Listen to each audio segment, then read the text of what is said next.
Assalamualaikum warahmatullahi wabarakatuh. Alhamdulillahi rabbil alamin, wa bihi nasta'inu ala umurid dunya waddin.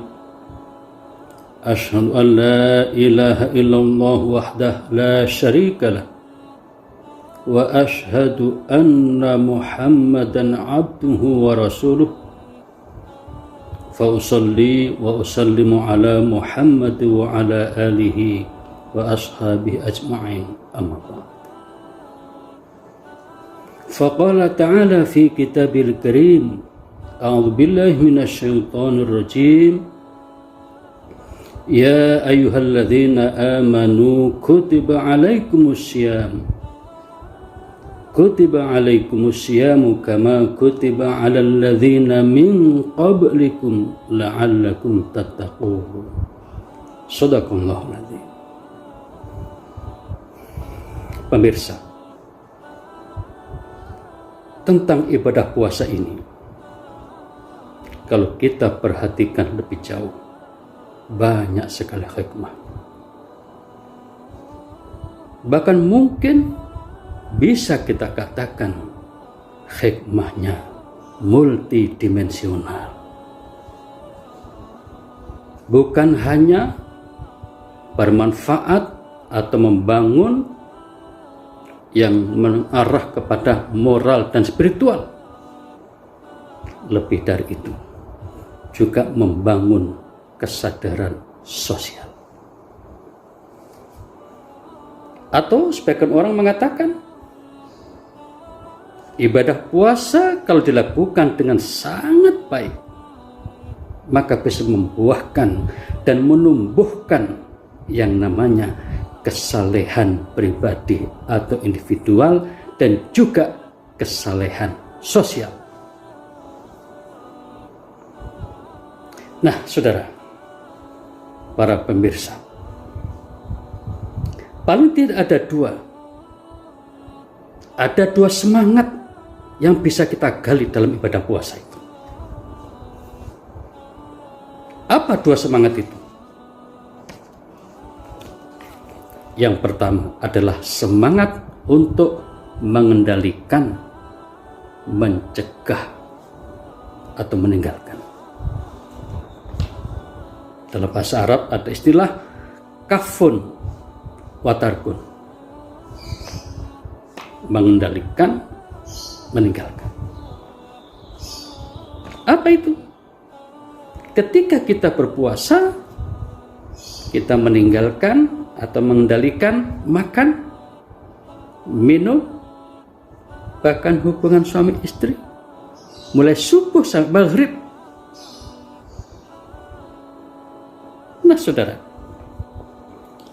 selain itu, ibadah puasa yang kita lakukan ini juga harus mengarah kepada pengendalian yang lebih jauh ke dalam, yaitu mengendalikan mulut, mengendalikan telinga, dan mengendalikan penglihatan.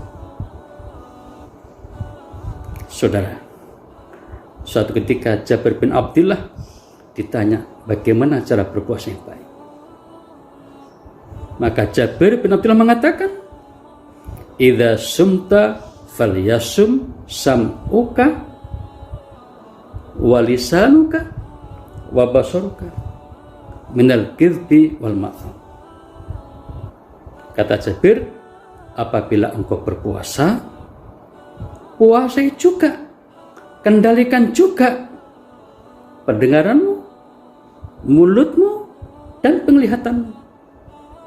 Jangan digunakan untuk melakukan hal-hal yang mengandung dusta dan dosa.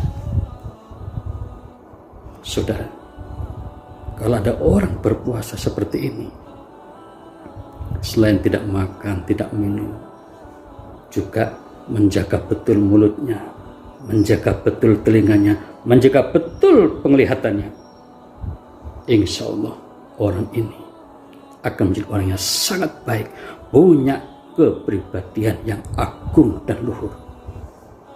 Inilah yang kemudian disebut sebagai hikmah membangun moral dan spiritual atau membangun kesalehan pribadi dan kesalehan individual. Nah saudara, semangat yang kedua adalah semangat untuk pengembangan, untuk motivasi, untuk kemampuan beramal. Dalam bahasa Arabnya hathun wa amalun.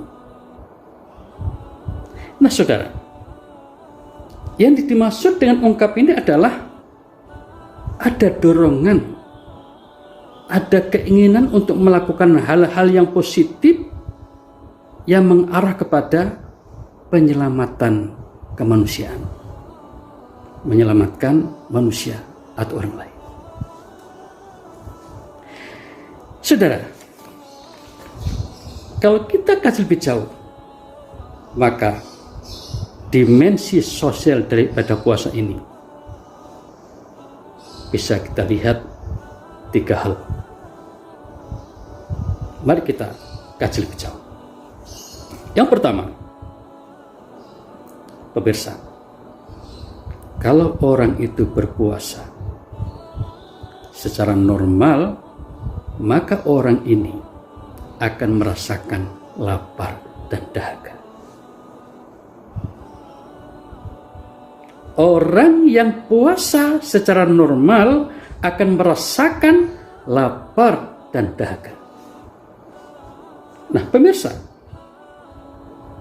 kalau ada seseorang yang sudah bisa merasakan bagaimana rasanya lapar atau bahkan kelaparan, maka akan tumbuh pada dirinya rasa empati, perhatian pada orang lain untuk kemudian ingin menyantuni, ingin memperhatikan lebih jauh.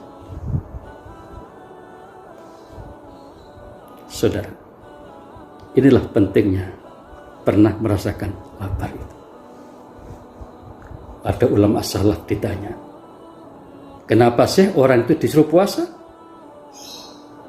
Ulama salaf menjawab, liyadzuqal ghaniyyu ta'mal ju', agar orang kaya itu pernah merasakan lapar.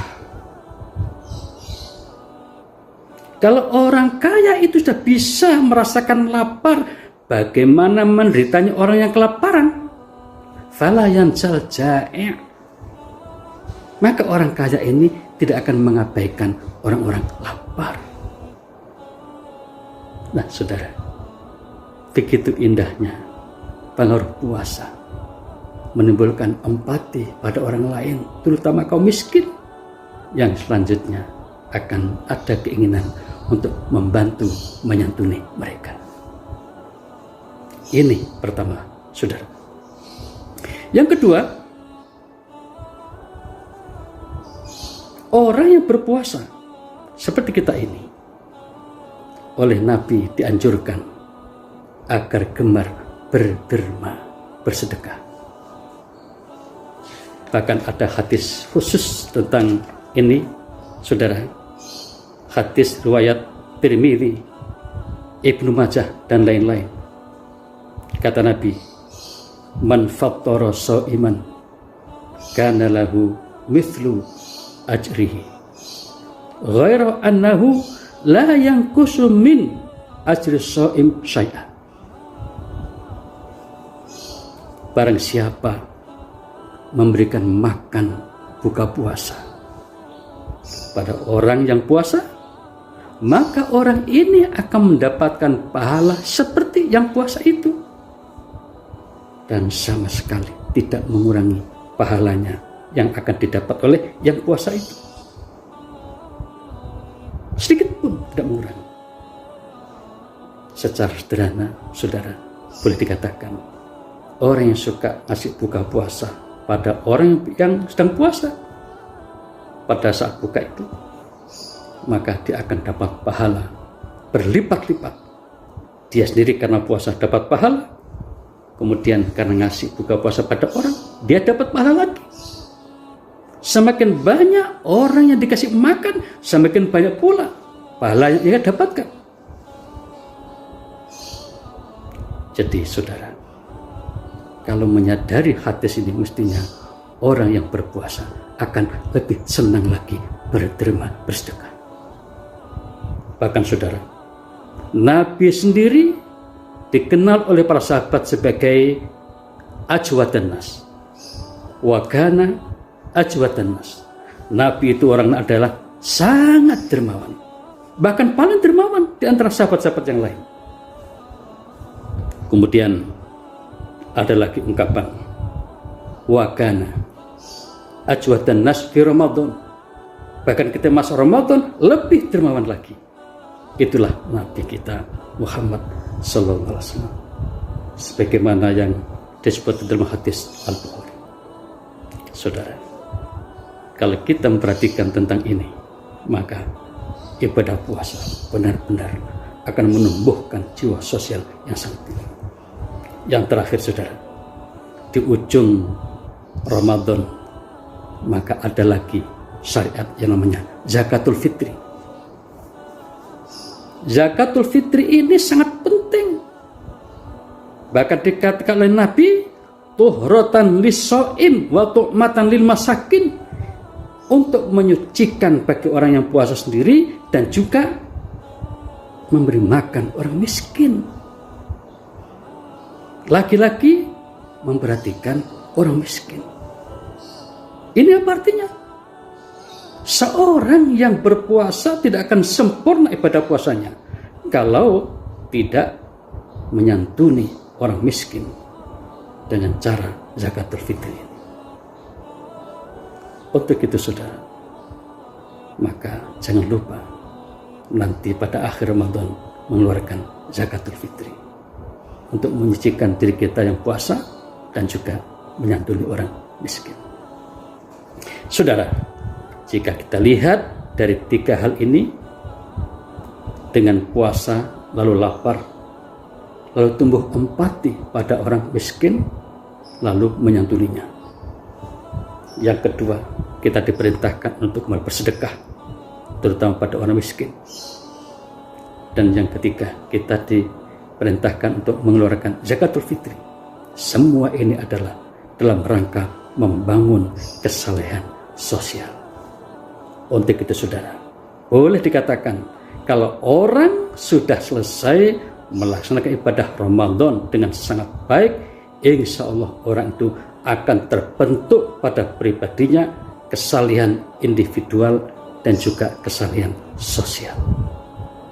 Mudah-mudahan kita semua termasuk orang yang dapat meraih ibadah puasa dengan sebaik-baiknya dan mendapatkan hikmah yang sangat penting, yaitu kesalehan individual dan juga kesalehan sosial.